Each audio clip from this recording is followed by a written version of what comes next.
retrouvons encore une fois sur ma chaîne YouTube en ce 31 décembre pour une vidéo top de l'année 2012. Cette fois-ci, ce sera plus le top flop, mais ce sera le top 10, donc les 10 plus belles lectures que j'ai eues cette année. Mais évidemment, comme je ne fais jamais rien comme tout le monde, qui dit top 10 dit pas 10 livres, mais dit 11 livres pour moi, parce que en faisant mon top, j'étais coincée à la 10e place entre deux titres. J'étais là, je me dis lequel je mets, lequel je mets pas, et j'ai pas réussi à départager les livres parce que je les avais aimés tous les deux, donc du coup, je me suis dit on va les mettre tous les deux ex aequo. Voilà, donc pour établir ce top, je n'ai pas de critères particuliers. En fait, j'ai regardé les coups de cœur que j'ai eu cette année, je vous les listerai sur mon blog si ça vous intéresse. J'ai regardé les coups de cœur que j'avais eu cette année et j'ai choisi les 11 lectures donc, qui ont été les plus marquantes pour moi. Ceux vraiment que je me suis dit, bon ben voilà, celui-là, si je devais le relire, ben je le relirais pour sûr rapidement parce que ce sont des lectures que j'ai vraiment adoré. Alors, on va commencer tout de suite avec la 10e place. Alors à la 10e place, comme je vous l'annonçais il y a quelques secondes, on retrouve deux livres ex aequo parce que j'ai pas réussi à les départager. Donc le premier, c'est La Guilde de Nod de Cecilia Correa. Il s'agit d'un tome 1. C'est publié chez Rebelle, c'est sorti l'année passée et je vous mets la couverture maintenant. Pourquoi est-ce que j'ai voulu intégrer ce roman dans mon top 10? Eh bien, c'est simple, j'ai été complètement charmée par cette histoire de Cecilia Correa. C'est le premier livre que je lisais de l'auteur. Depuis, j'ai lu Les Aventures d'Aliette Renoir, que j'ai aussi beaucoup aimé, même si voilà, il y a eu des petites choses qui ont fait que j'ai pas pu le passer en coup de cœur.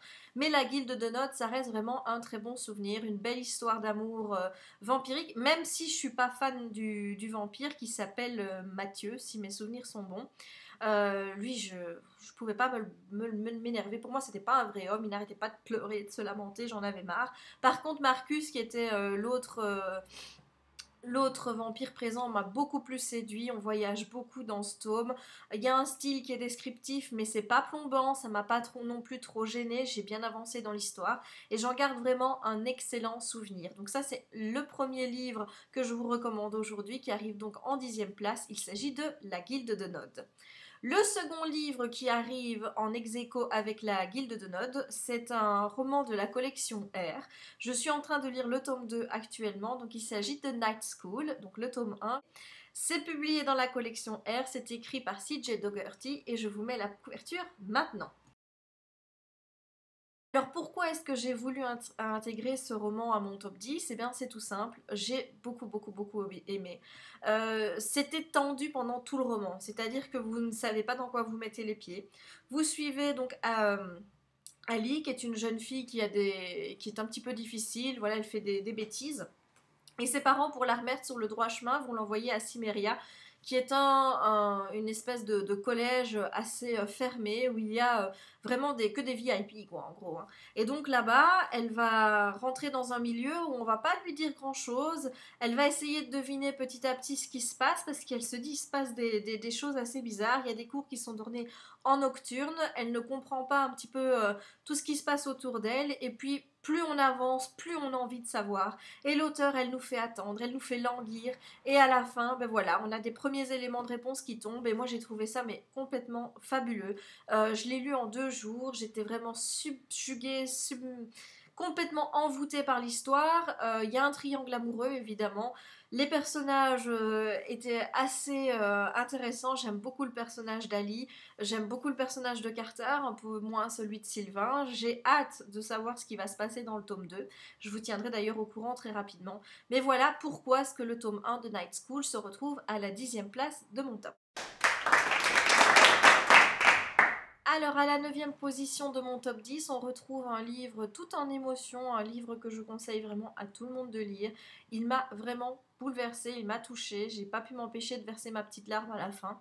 Il s'agit du premier tome de la saga Entre chien et loup de Malory Blackman, c'est publié chez Milan et je vous mets la couverture maintenant.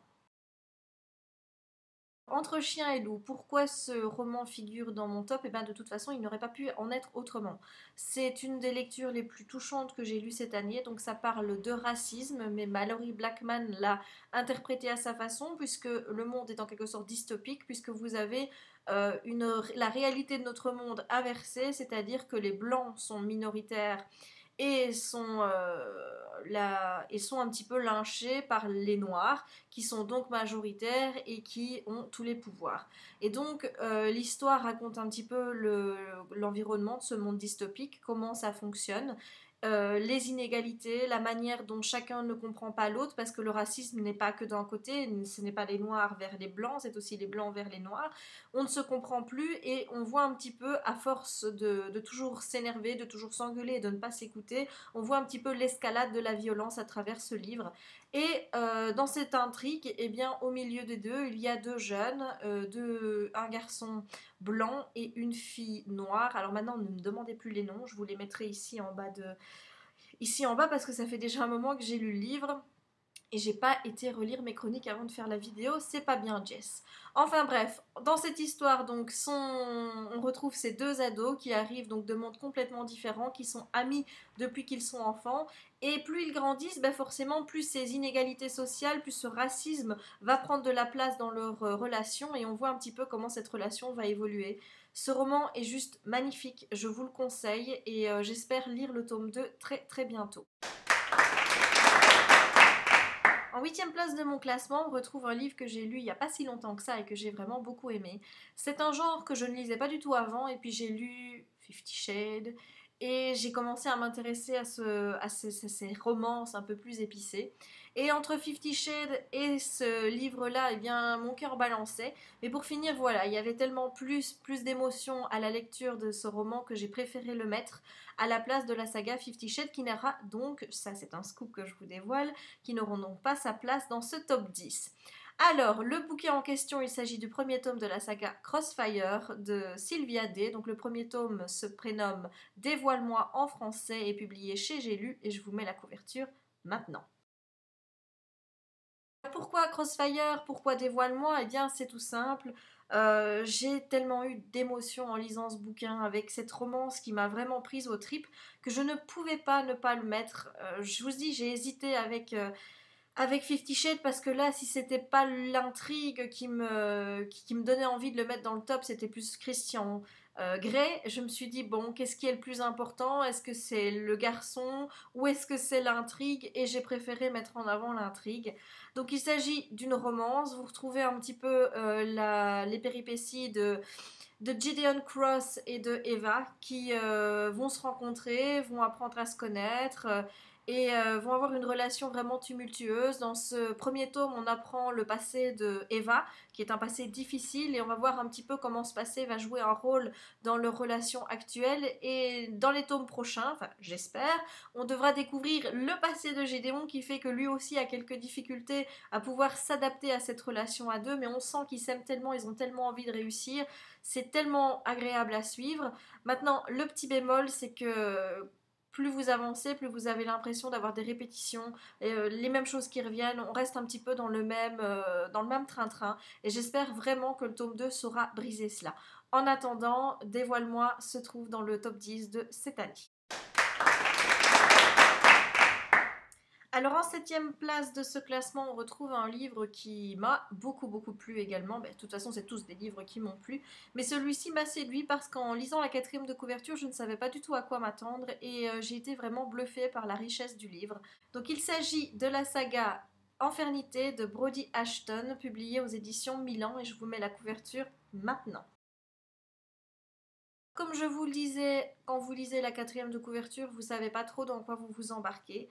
Et quand vous rentrez dans l'histoire, vous découvrez un univers mais vraiment original, très riche, avec une histoire d'amour qui est juste magnifique, avec une histoire racontée en 2 temps. Vous avez donc le moment X, et on vous raconte 6 mois avant le moment X et 6 mois après.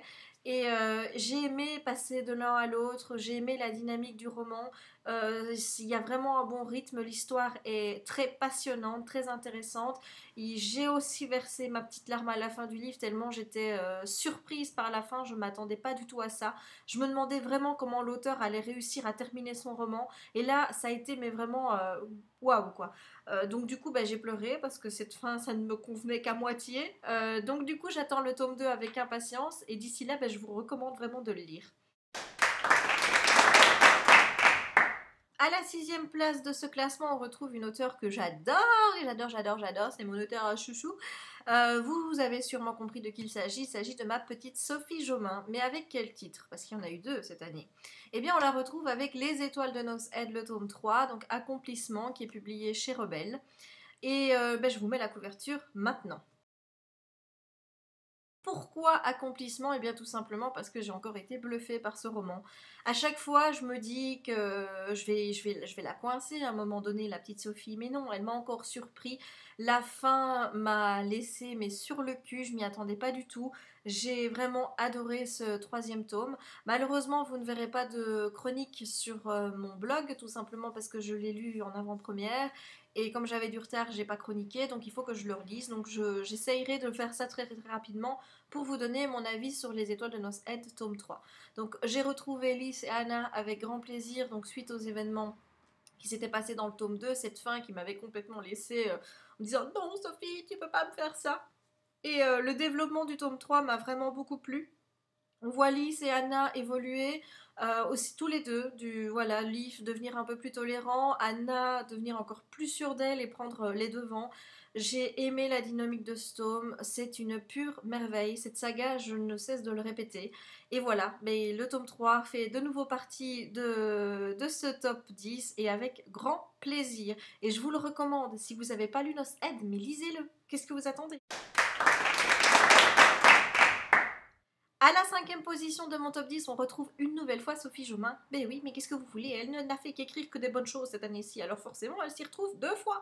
Et cette fois-ci on la retrouve avec le tome 2 de la saga Felicity Hadcock qui se prénomme Les Anges ont la dent dure. C'est également publié chez Rebelle et je vous mets la couverture maintenant.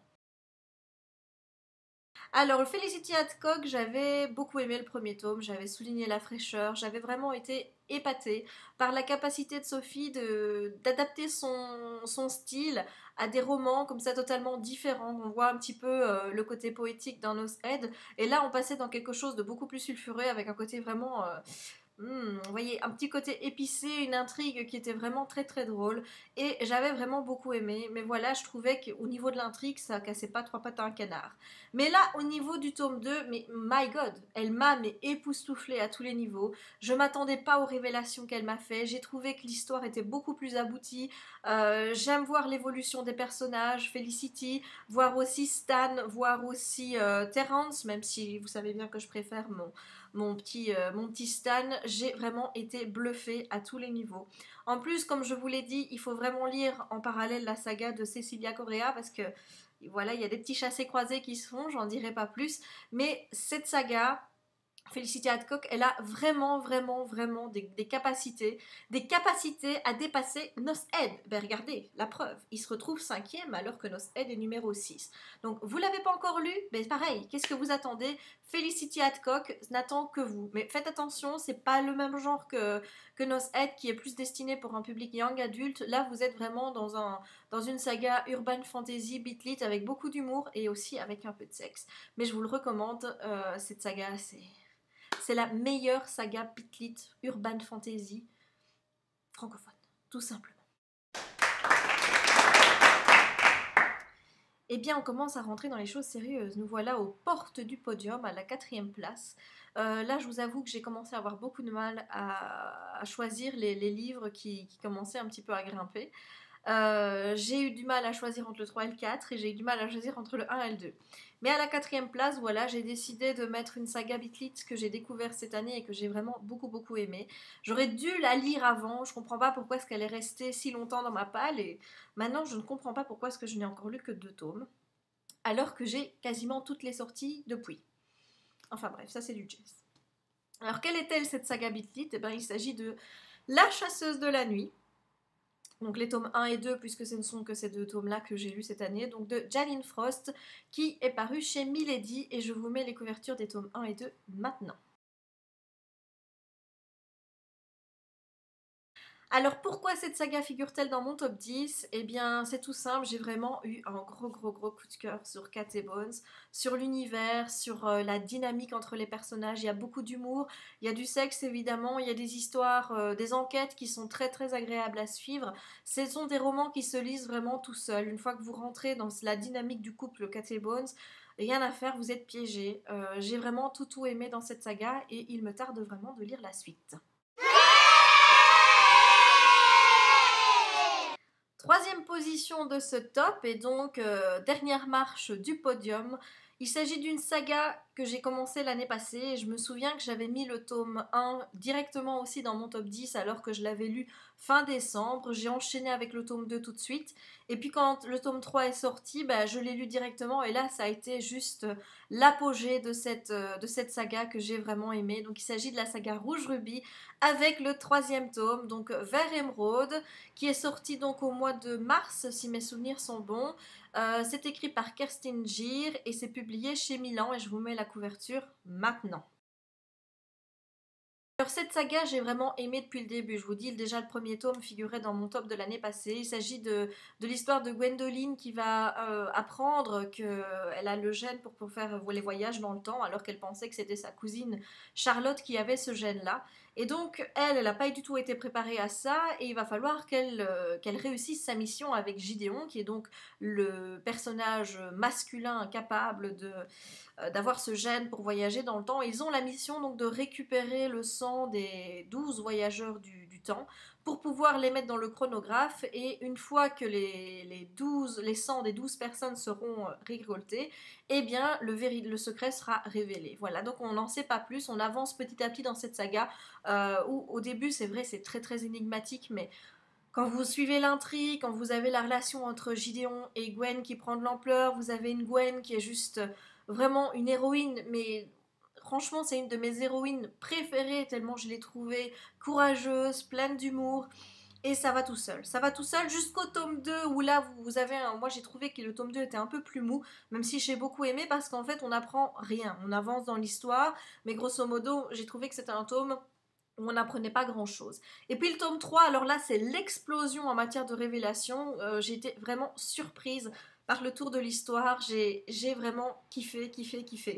Et je vous la recommande. Franchement c'est une des plus belles sagas que j'ai lues. Donc la saga Rouge Rubis qui comporte 3 tomes. Donc le premier c'est Rouge Rubis, le deuxième c'est Bleu Saphir et le troisième c'est Vert Émeraude. C'est juste la saga parfaite, la saga géniale, la saga Young Adult que j'ai préférée cette année. Alors vous allez dire pourquoi est-ce que je la mets seulement en troisième? Mais parce qu'il y a d'autres lectures que j'ai préférées. Puis bon, j'avais déjà mis le tome 1 dans mon top, donc forcément être déjà à la troisième place alors qu'on se suit dans 2 tops successifs, bah c'est déjà pas mal, je trouve. Donc si vous n'avez pas encore lu, encore une saga sur laquelle vous devez vous jeter absolument.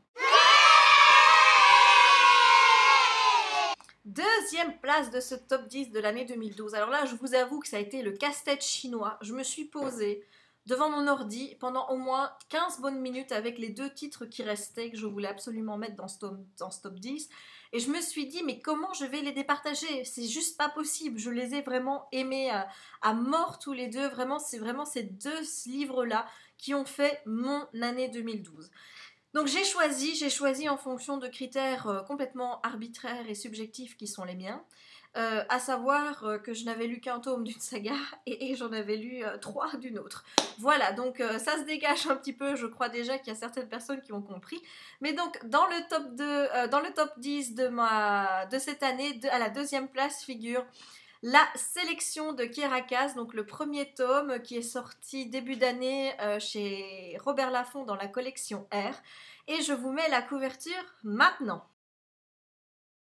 Un roman young adulte, encore une fois, en deuxième place. Pourquoi j'ai choisi ce roman? Eh bien tout simplement parce que je suis une petite fille, une petite midinette avec un cœur, un chamallow, une vraie fleur bleue qui adore les histoires d'amour telles des contes de fées. Et là vous avez un monde dystopique où donc l'Amérique n'existe plus. Et vous avez des régions, vous avez la royauté qui est revenue, et une drôle de coutume, c'est-à-dire qu'à chaque fois qu'un prince doit se marier, eh bien on invite les plus belles filles des régions à participer à une sorte de jeu de télé-réalité, puisqu'elles sont filmées, durant lesquelles eh bien, le prince va être amené à les côtoyer et à choisir sa future femme. 35 prétendantes, un seul prince, attention, elles se battront toutes pour lui. J'ai trouvé déjà le concept génial, mais alors quand j'ai vu l'héroïne principale, America, qui en plus n'avait pas forcément envie de participer à ce jeu, elle va le faire pour faire plaisir à sa famille plus qu'autre chose, Et la manière dont les choses vont se passer avec le prince Maxon, mais moi j'ai fondu. J'ai littéralement fondu. Voilà, ce roman, c'est juste une petite bulle de fraîcheur, c'est de la légèreté, c'est de l'amour, c'est... Voilà, donc du coup je suis complètement folle de cette histoire, même si je reconnais qu'il y a des défauts. Par exemple, vous avez un monde dystopique dont on n'apprend pas grand chose, on reste vraiment limité sur l'histoire avec les filles. Moi j'aimerais bien en apprendre un petit peu plus sur ce qu'il y a à l'extérieur, j'espère que ce sera plus élaboré dans la suite, que j'attends avec impatience, qui sortira au mois d'avril 2013 si mes souvenirs sont bons. Et j'ai cru entendre qu'il y aurait une nouvelle qui sortirait au mois de mars, qui serait racontée par le prince Maxon lui-même. Voilà de quoi nous faire patienter jusqu'à la sortie du tome 2. En attendant, si vous ne l'avez pas encore lu, mais dépêchez-vous. Allez lire la sélection. Il y en a qui auront déjà compris. Il y en a qui doivent regarder cette vidéo et qui savent déjà. Maintenant, ce que je vais mettre en numéro 1. Le choix était dur avec la sélection parce que je vous avoue, c'est des genres totalement différents. J'ai aimé les histoires pour des choses totalement différentes. Voilà, donc ça a été très dur de les comparer. Mais quand je pense à ce numéro 1, je me dis je pouvais vraiment pas le mettre ailleurs que à la première place. Cette saga m'a fait l'effet d'un électrochoc, dans le sens où chacune, je pense, chacune des lectrices qui aiment tout ce qui est beat lit, romance paranormale, enfin bref, tout ce qui tourne dans ces eaux-là, a un jour l'intime conviction d'avoir trouvé sa saga, son bébé, son héroïne, et voilà. Et cette année, en 2012, j'ai trouvé mon héroïne, j'ai trouvé ma saga, et je l'adore, tout simplement. Alors cette saga, quelle est-elle? Eh bien, j'ai lu 3 tomes cette année. Chaque fois qu'il y en avait un nouveau qui sortait, je lisais tout de suite. Moi qui suis rarement à jour dans mes sagas, ben voilà, la seule qui sort cette année, que je lis, j'arrive à être à jour dedans. Et cette saga, il s'agit évidemment de Charlotte Davidson, donc les tomes 1, 2 et 3. Donc il y a première tombe sur la droite, deuxième tombe sur la gauche et troisième tombe tout droit. Ils sont sortis au mois de juillet, août et décembre 2012. C'est publié chez Milady et je vous mets les couvertures maintenant.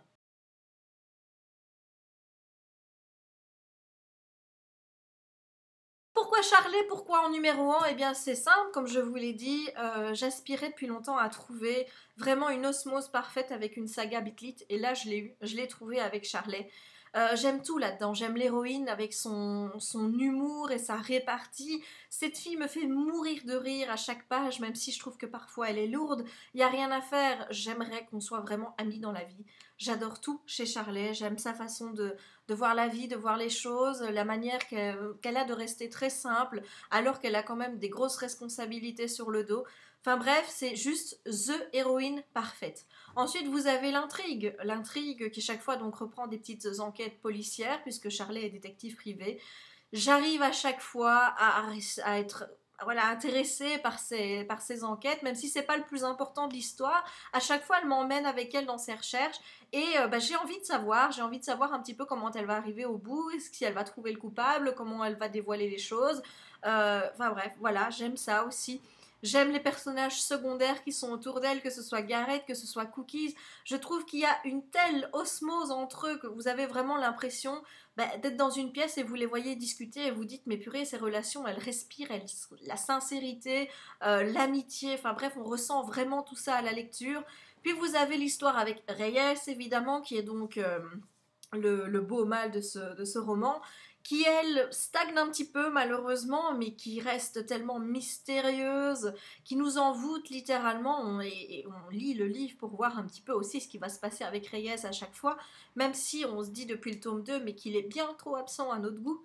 Et enfin vous avez l'univers de la faucheuse, Charlet qui est donc la faucheuse, la personne à travers qui les gens passent pour aller dans l'au-delà. Elle ne se rend pas compte de l'amplitude de ses pouvoirs, et elle nous raconte un petit peu son passé par rapport à ça qui est franchement très, très touchant. Et puis vous vous dites, il y a encore plus, parce que tout le monde n'arrête pas de nous répéter que lorsqu'elle dévoilera, quand elle prendra conscience plutôt de ses pouvoirs de faucheuse, eh bien elle deviendra, elle sera quasiment pas invincible, mais quasi presque.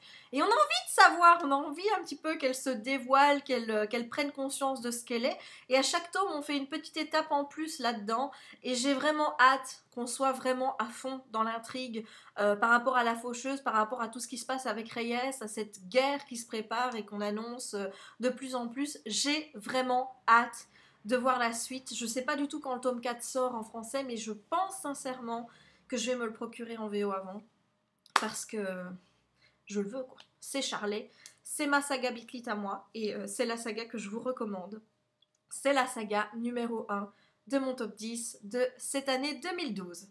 Et bien voilà, mais je clôture ici cette vidéo, j'espère qu'elle vous aura plu. Qu'est-ce que je peux vous souhaiter? Moi, un bon réveillon pour ce soir, une très bonne année 2013, vous voyez, je suis encore en... Une très bonne année 2013, sous le signe évidemment de belles lectures, de santé, d'amour, de tout ce que vous voulez, en espérant que cette crise financière on en vienne à bout, même si j'ai pas encore fort espoir que ce soit pour cette année. Enfin bref, dans ce paysage un petit peu tristounet de la crise économique, je vous souhaite quand même une très bonne année 2013 et je voulais vraiment vous remercier tous autant que vous êtes, qui me regardez aujourd'hui et même sur toutes mes vidéos, pour votre soutien, pour vos j'aime, pour vos commentaires, pour vos abonnements. J'ai triplé d'abonnements en une année et hier j'ai vu ça et j'étais ravie, ravie, ravie. Donc de tout mon cœur, merci. On se retrouve en 2013 pour de nouvelles vidéos. D'ici là, bon réveillon et une très bonne année à vous.